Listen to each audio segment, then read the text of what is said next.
glad to have you back on the channel as per usual, and you are so very welcome.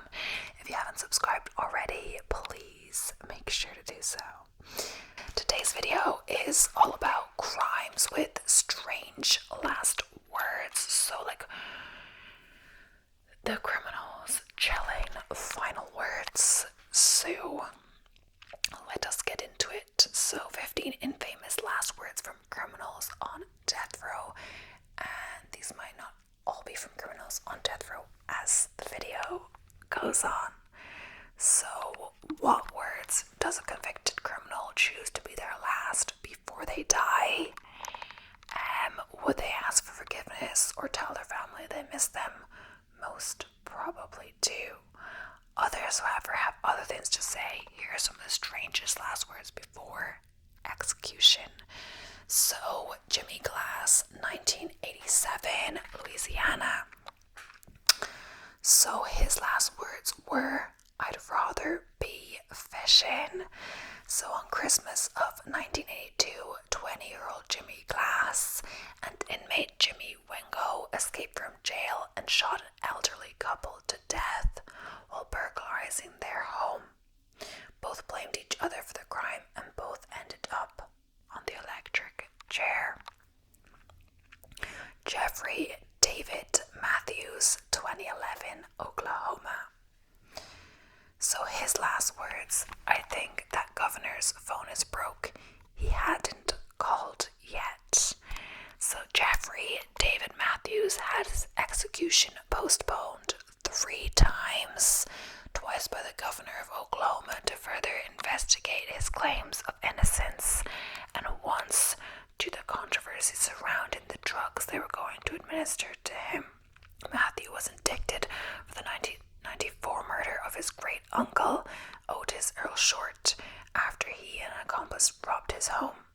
Matthews shot Short in the back of the head and slit his wife's throat, but she managed to survive. So, it seems that the governor, postponed the execution. So that maybe, wait, what? Okay, there's also gray in the corner of the screen on the phone now, so I'm confused, but hopefully it's fine. So it seems he thinks the governor would do it a 3rd time, like keep it postponing it because he had in the past, but that's not the case. Barbara Graham, 1954, California. So, last words, "Good people are always so sure they're right." After a rough childhood and a string of failed marriages, Barbara Graham went into prostitution before being married again to a bartender and drug addict. She soon left him for a business associate of his, Emmett Perkins, who ran an illegal gambling operation. The couple, as well as other accomplices, decide to rob a widow who is rumored to have a large stash of cash in her home. Graham tricked her into letting them into her home by asking to use the phone. To stop the elderly lady's shrieks, she bludgeoned her with her pistol and, as a result, killed her. The crew ended up overlooking the money and jewelry and was caught a couple months later after somebody squealed. Bloody Babs, as the media called her, was sentenced to the gas chamber. So George Apple, 1928, New York. I shouldn't laugh, but yeah, this was his last words. "Well, gentlemen, you are about to see a baked apple." Because apple, APPEL, and I guess because that also sounds like apple but spelled different, like the L, the E and the L are reversed. So while getting strapped to the electric chair, George Apple suddenly found the situation humorous and delivered those infamous last words. These words quickly spread through the public and became more remembered than his actual crime. He was convicted of first-degree murder for killing a police officer, although little is known about that murder. Yeah, it seems when someone kills a police officer, it is quite a big deal. Of course, killing anyone is a big deal. You shouldn't do it, of course, but especially a police officer. So James Lewis Jackson, 2007, Texas. So his last words were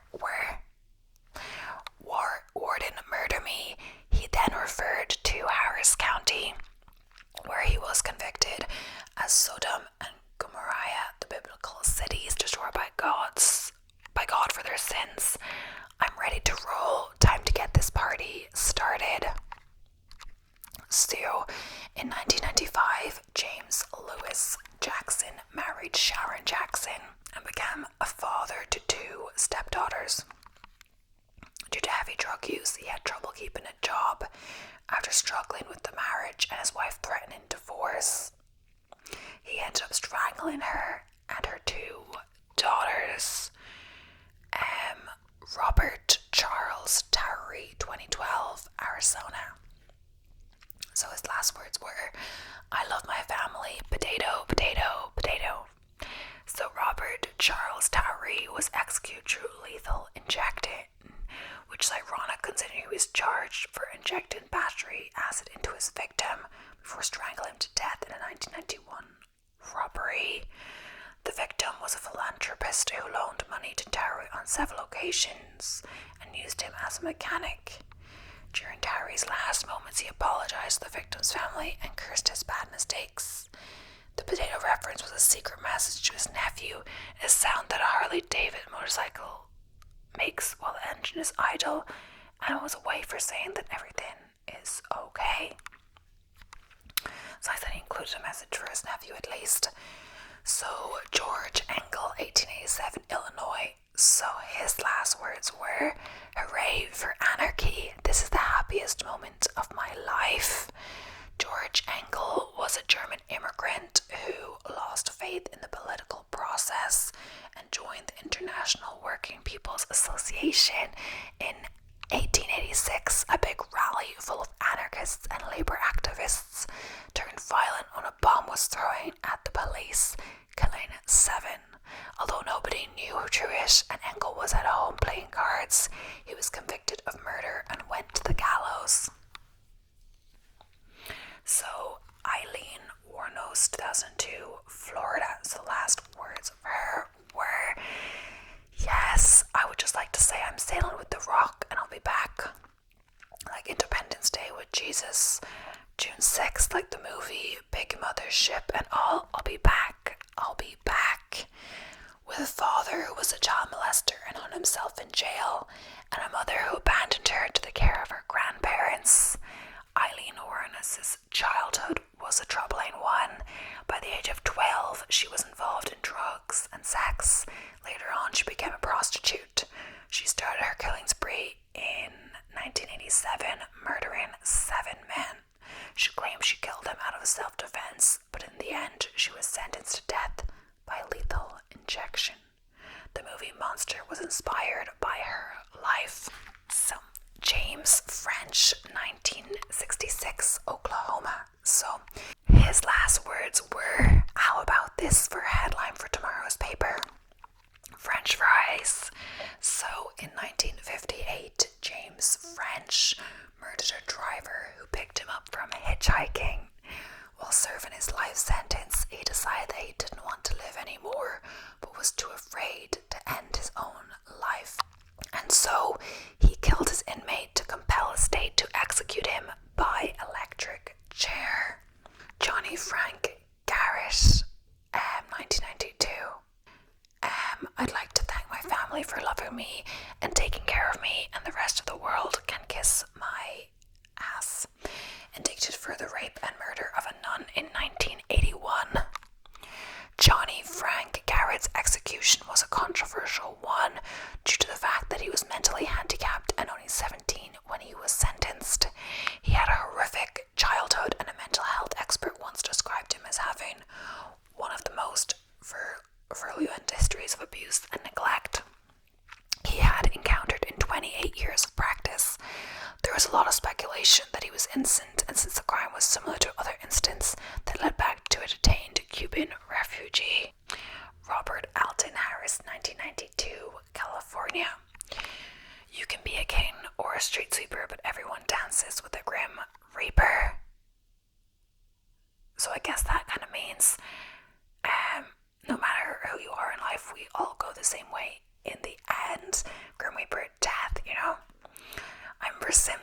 actually was a Grim Reaper, and if you pleaded with the Grim Reaper, you could maybe get them to spare the life of the sim.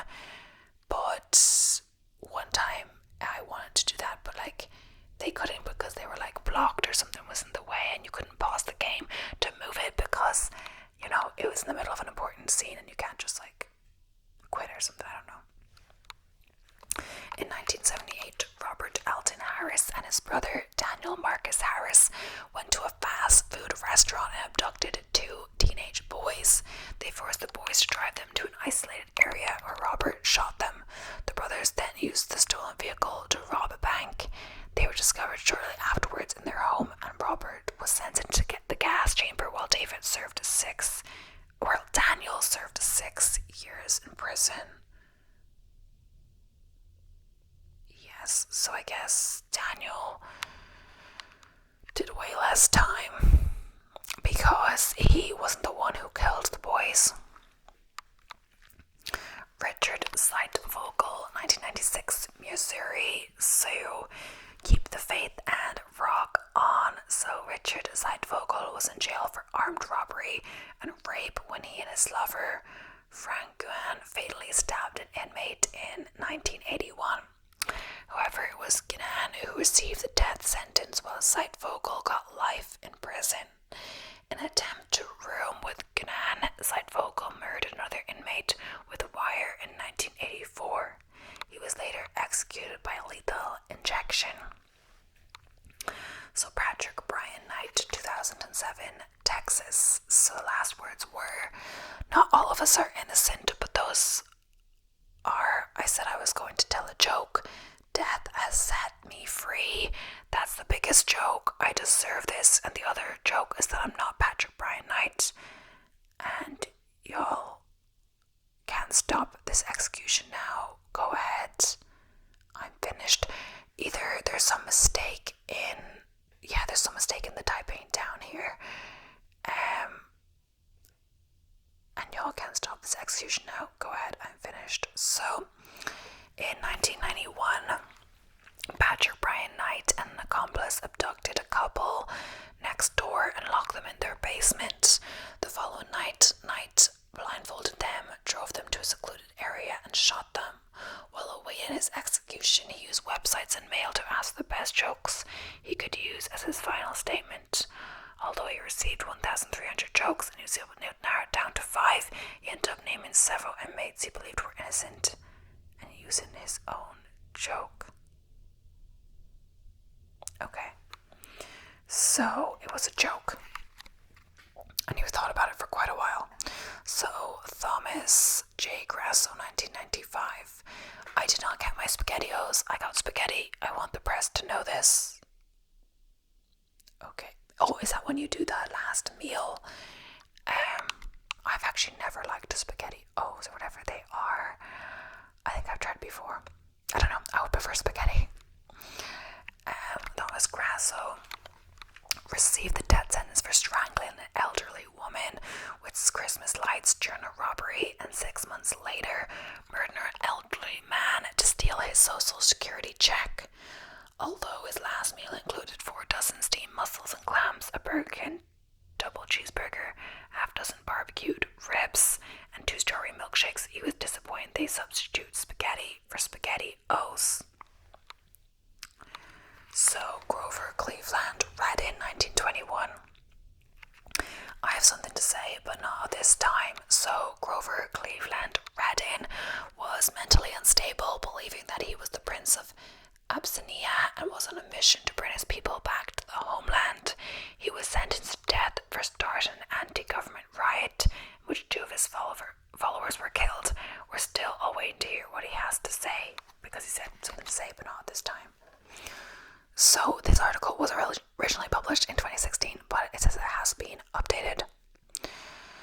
So now we're going for some more. So while serving life in California's Folsom Prison for the 1974 murder of his son's girlfriend, who'd snitched on a robbery he committed, Clarence Ray Allen solicited hits on 8 witnesses against him. A paroled fellow inmate later killed 3 of them.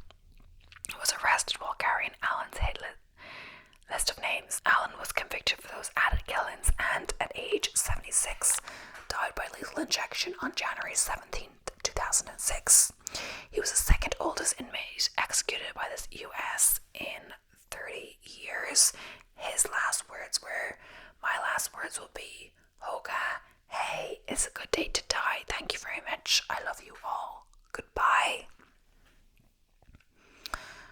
So, dubbed the Freeway Killer after many of his victims' bodies were discovered along Southern California roadsides in 1979 and 1980, William Bonin was convicted for 14 murders of boys and young men, although he's suspected of the rape and murder of many more.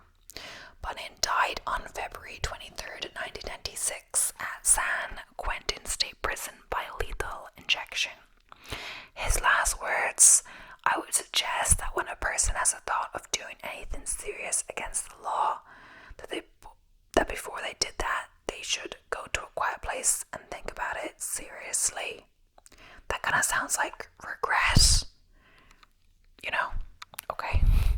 That's good, at least. After winning big in a Kansas City Mo Craps game on March 11th, 1989, George Bernard Harris gave $500 to a man in exchange for 2 machine guns, then enlisted a second man to hold the guns for safekeeping. The second man enlisted a third, but when Harris wanted the guns back later that night, the third man couldn't find them, and Harris shot him dead with a revolver. According to the Clark County Prosecuting Attorney's Office, he was later picked up for a robbery, then charged and convicted for the murder and executed on September 13th, 2000. So his last words were, "Somebody needs to kill my trial attorney." So the exact number of rapes and murders and kidnappings carried out by Ted Bundy is unknown. He was convicted for killing 2 Florida State University sorority sisters in January 1978 and a 12-year-old girl 3 weeks later, all committed after he escaped from jail twice. In Colorado, where he was facing charges in the 1975 murder of a nurse. Per ABC News, before being executed in Florida's electric chair on January 24th, 1989, he confessed to 30 homicides across 7 states between 1974 and 1978. I'd like to give you his last words were, "I'd like to give my love to my family and friends." So John Wayne Gacy, so a killer who dressed as Pogo the Clown for kids' parties and charity events around Chicago, John Wayne Gacy was convicted of murdering at least 33 teen boys and young men between 1972 and 1978.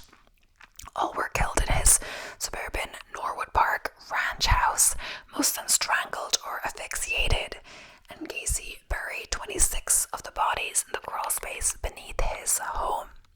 In 1980, he was sentenced to die for 12 of those killings, and he was executed by lethal injection on May 10th, 1994. His last words: "Kiss my ass." So, after several arrests and court-ordered therapy for child molestation convictions, Wesley Allen Dodd pleaded guilty to the 1989 sexual assault and murder in Washington State of 2 brothers, 11 and 10 years old, and the subsequent abduction murder of a 4-year-old boy in Oregon. He was executed by hanging on January 5th, 1993. The first illegal hanging in the US in 28 years. Uniquely, Dodd refused to appeal his case or sentence and specifically requested that he be executed by hanging. His last words: "I was once asked by somebody, I don't remember who, if there's any way sex offenders could be stopped. I said no. I was wrong." Oh, did he mean like killing them? Okay, I'm not sure. Still, pretending she was borrowing sugar, Kimberly McCarthy entered the home of a 71-year-old neighbor in Lancaster, Texas in 1997.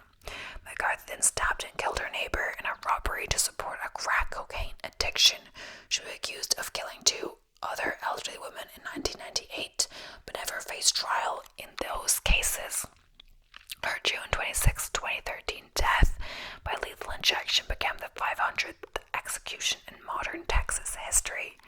Her last words: "This is not a loss, this is a win. You know where I'm going. I'm going home to be with Jesus. Keep the faith. I love you all. Thank you, Chaplain." I mean, that's interesting because, why would she be with Jesus if she committed these acts? Wouldn't she think she's, going to see the devil? But yeah. In 1995, Jack Jones Jr. entered a county tax office in Bald Knob, Arkansas, where Mary Phillips worked, strangled her 11-year-old daughter Lacey, then raped and murdered Phillips, who was 34 at the time. Investigators who arrived to document 2 homicides were startled when, after the flash of a camera, Lacey opened her eyes, showing she was still alive. Jones was convicted of murder and attempted murder and was executed by lethal injection on April 24th, 2017. So I hope over time you can learn who I really am, and I am not a monster. There was a reason why those things happened that day. I'm so sorry, Lacey. Try to understand. I love you like a child. Rosendo Rodriguez III confessed to killing a 16-year-old girl in 2004, then packing her body in a piece of luggage and dumping it at the city landfill in San Antonio. He was convicted of murder for doing the same to a 29-year-old woman in 2005 and was linked to at least 5 other sexual assaults before he was executed in Texas by lethal injection on March 27, 2018. His last words were, "I have fought the good fight, I've run the good race. Warden, I'm ready to join my father." So on April 19th, 1995, Gulf War veteran Timothy McVeigh orchestrated the Oklahoma City bombing, which stands as the deadliest domestic terrorist act in U.S. history. According to the FBI, this tragic event resulted in the death of 168 people and 680 others who were injured, as well as the decimation of 1/3 of the Alfred P. Murrah Federal Building. McVeigh faced indictment on 160 state offenses and 11 federal offenses, ultimately receiving the death penalty.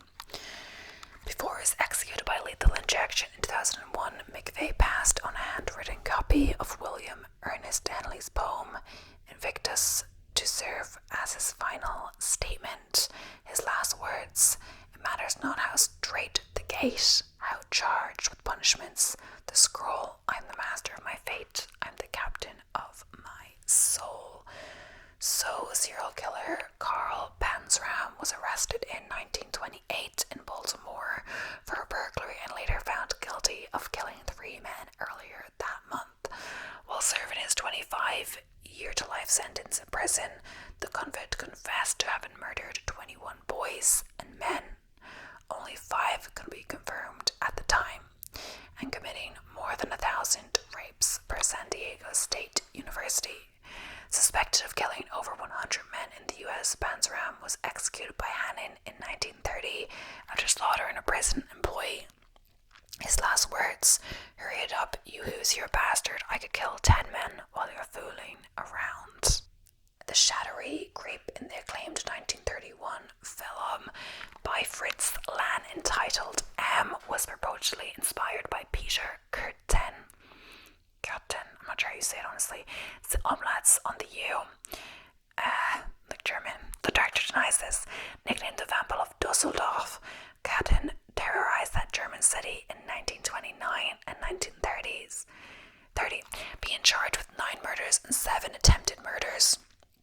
The guy also seemed to get sexual gratification from the bloodshed, as evidenced by his final demented words: "Tell me, after my head is chopped off, will I still be able to hear, at least for a moment, the sound of my own blood gushing from the stump of my neck? That will be the pleasure to end all pleasures." Creepy. So, notorious for his unusual demand that his death sentence be carried out by a firing squad, face such a squad in Utah just 6 months after he murdered two men. Based on new regulations, the execution marked the first in nearly 10 years within the US judicial system. Oddly enough, his final words inspired the catchphrase for one of the world's most successful sporting brands. Facing 5 volunteer good men, Gilmer spouted the infamous final phrase, "Let's do it," on January 17th, 1977. A little over a decade, stars like Michael Jordan were selling sneakers through a campaign with a similar slogan. I mean,